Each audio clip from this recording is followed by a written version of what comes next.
여기 자기 인생을 통째로 실험에 건 남자가 있습니다. 이름은 댄 맥러플린. 잘 다니던 사진작가 일을 어느 날 그만둡니다. 이유는 딱 하나였어요. 입만 시간만 채우면 누구나 프로가 될 수 있다. 그 유명한 법칙이 진짜인지 자기 몸으로 증명해보겠다는 거였죠. 종목은 골프. 그런데 이 남자 18홀을 제대로 쳐본 적도 없었습니다. 목표는 무모했어요. 맨바닥에서 시작해 1만 시간을 채워 PGA 투어 세계 프로 무대에 서겠다. 2010년 그는 스톱워치를 0시간에 맞추고 진짜로 그 길을 걷기 시작합니다. 이 실험이 어떻게 끝났는지는 잠시 뒤에 말씀드릴게요. 그 전에 사실 이 스톱워치는 댐만 돌리고 있는 게 아니거든요. 여러분도 지금 마음속에 스톱워치 하나쯤 돌리고 있지 않으세요? 이만큼 했는데 하는 그 스톱워치 말이죠. 학생 때는 인강을 틀어놓고 스톱워치를 돌립니다. 오늘 8시간 공부했다. 그런데 성적은 그 시간만큼 안 오르죠. 사회에 나갈 무렵엔 토익 책을 펴고 돌립니다. 2년째 하고 있는데 그런데 점수는 어느 순간부터 딱 멈춰 있어요. 직장에 들어가면 이제 연차로 돌립니다. 10년 차쯤 되면 문득 이런 생각이 들죠. 나 10년을 했는데 실제로 정말 이 분야의 전문가가 되었나? 운전은 또 어떻고요? 20년을 몰았는데 여전히 좁은 골목 주차 앞에선 손에 땀이 납니다. 기타를 잡은 지 5년, 헬스장을 다닌 지 3년. 시간은 분명히 쌓였는데 실력의 눈금은 안 움직여요. 그리고 이 배신은 나이가 들수록 더 무서워집니다. 어릴 때는 그냥 시간만 채우면 될 줄 알았습니다. 나이가 들면 그동안 쌓은 시간이 나를 배신할까봐 무서워지죠. 10년을 부었는데 이게 다라고? 하면서요. 그리고 조금 더 지나면 이제 와서 새로 시작할 시간은 남지 않았을까봐 무서워집니다. 누구에겐 이게 아직 오지 않은 이야기고 누구에겐 지금 겪고 있는 이야기입니다. 그런데 어느 쪽이든 우리는 똑같이 그 스톱워치를 보며 묻죠. 이만큼 하는데 왜 제자리지? 자, 그럼 오늘 그 이유를 파헤쳐 봅니다. 왜 우리가 쏟은 시간은 우리를 배신하는가? 그리고 같은 시간을 쏟고도 누구는 늘고 누구는 제자리인 그 진짜 차이, 거기에 더해 시간에 배신당하지 않는 방법까지 바로 들어가 보겠습니다.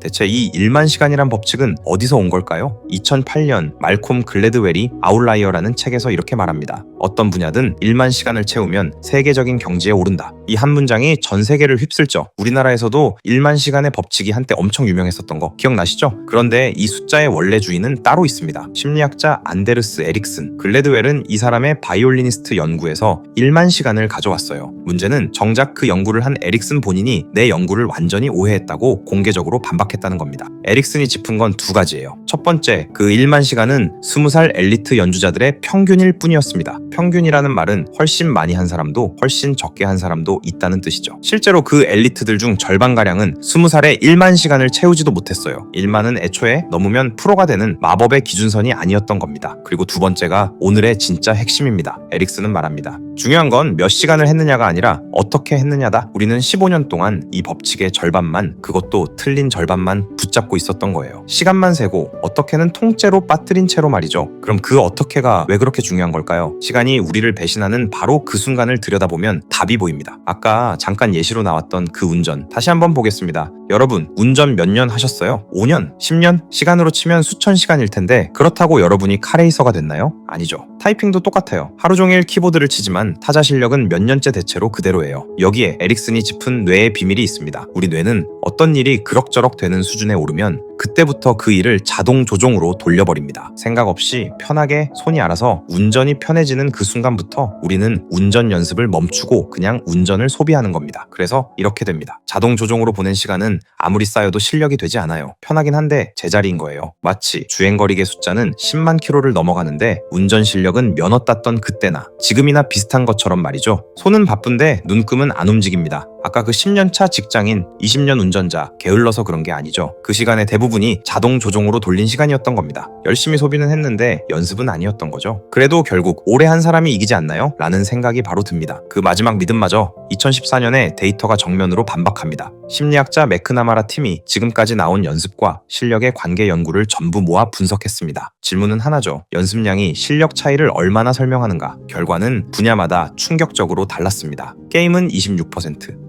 음악은 21%, 스포츠는 18%. 그런데 공부로 오면 겨우 4%, 그리고 직장 업무에서는 1%도 채 안 됐습니다. 이게 무슨 뜻이냐면요. 게임이나 악기처럼 규칙이 딱 정해진 분야조차 실력 차이의 4분의 3은 연습량으로 설명이 안 된다는 거예요. 하물며 공부와 일은요. 순수한 시간의 힘이 거의 없다시피 합니다. 아까 그 10년 차의 답답함이 사실은 통계였던 거예요. 회사 연차에서 실력 차이의 99%는 얼마나 오래가 아니라 다른 데서 갈린다는 뜻이니까요. 여기서 잠깐 오해하실까봐 확실하게 말씀드립니다. 연습이 필요 없다는 게 절대 아닙니다. 연습은 필요하되 시간의 총량을 믿는 순간 배신당한다는 거예요. 그럼 연습량 말고 그 나머지는 뭘까요? 시작한 나이, 자라온 환경, 그리고 솔직히 타고난 재능도 있습니다. 재능 얘기가 나오면 다들 좀 주눅 들죠. 아, 난 재능이 없어서 하면서 말이죠. 그런데 잘 보세요. 방금 그 목록, 시작한 나이, 환경, 재능, 이 중에 지금 우리가 바꿀 수 있는 게 하나라도 있나요? 없습니다. 딱 하나만 빼고 말이죠. 바로 그 시간을 어떻게 썼느냐입니다. 못 바꾸는 재능으로 주눅들 시간에 유일하게 바꿀 수 있는 그 하나를 바꾸자는 겁니다. 그래서 오늘 우리가 집중해야 하는 건 그 어떻게입니다. 그럼 같은 시간을 쏟고도 진짜 느는 사람들은 대체 뭐가 달랐을까요? 에릭슨은 그걸 의도적 연습이라고 불렀습니다. 자동 조종의 정반대예요. 말은 거창한데 그 정체는 딱 한 단어입니다. 불편함.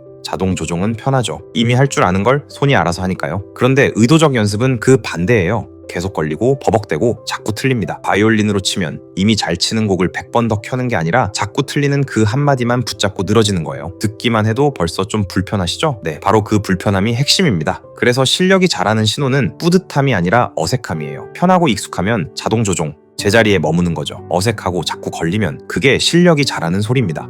우리가 그동안 착각한 게 바로 이거예요. 땀의 양이 실력을 만드는 게 아니라 불편함의 양이 실력을 만듭니다. 그럼 그 불편함을 오늘 당장 어떻게 만들어내느냐? 그건 잠시 뒤 처방에서 딱 3가지로 쉽게 정리해드릴게요. 근데 그 전에 이런 의심이 드실 거예요. 말은 좋은데 재능도 없는 사람이 불편함 좀 쌓는다고 진짜 되겠어? 그 답을 아까 그 남자, 댄이 몸으로 보여줍니다. 댄은 6,000시간쯤 채웠을 무렵 허리 부상으로 실험을 멈춥니다. 10,000시간도 PGA 투어도 못 갔어요. 여기까지만 보면 실패죠. 그런데 그가 멈췄을 때 핸디캡이 2.6, 전 세계 골퍼상이 5%였습니다.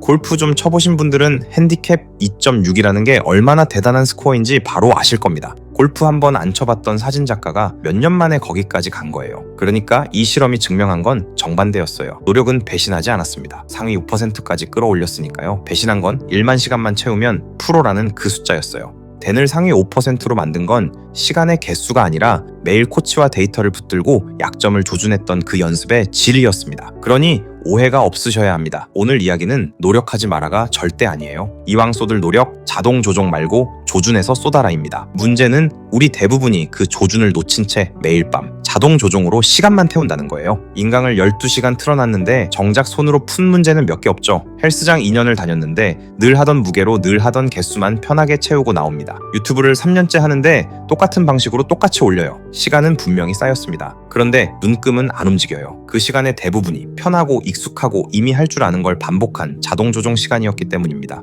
자, 그럼 이 자동 조종을 어떻게 꺼버릴지 3가지로 빠르게 정리해 보겠습니다. 첫 번째, 벗어나라. 되는데 말고 딱 안 되는 대로 벗어나세요. 실력은 편한 구간에서 절대 안 자랍니다. 운동이면 편한 무게 말고 7개째 덜덜 떨리는 그 무게로 딱 하나만 더. 연습이면 맨날 잘 되는 것만 주구장창 하는 게 아니라 진짜 안 되는 그 구간만 들고 파는 겁니다. 불편한 그 포인트가 실력이 확 자라는 자리입니다. 두 번째, 재라. 안 재면 무조건 자동 조종입니다. 뭘 틀렸는지 그 자리에서 확인 안 하면 우리는 틀린 걸 완벽하게 연습하게 됩니다. 오답을 그날 다시 보고 오늘 친 무게를 기록하고 어제 영상과 오늘 영상을 나란히 놓고 보세요. 측정되지 않는 노력은 절대로 늘지 않습니다. 세 번째, 좁혀라.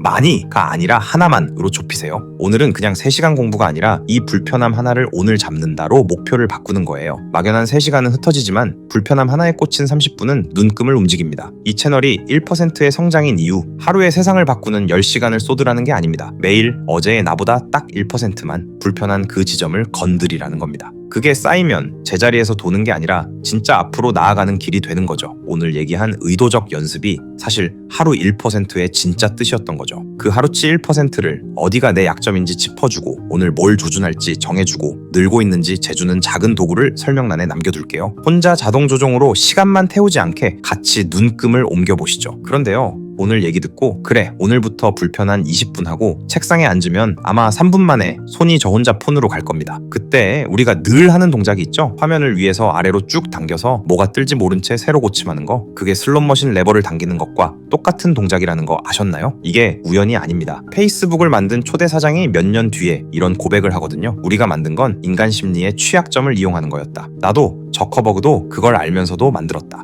다음 영상은 당신이 그 20분을 못 버티는 게 의지 문제가 아니었다는 것, 그리고 도둑맞은 집중력을 어떻게 되찾는지까지 이야기 나눠보겠습니다. 오늘 하루도 같이 1%씩 성장하시죠. 감사합니다.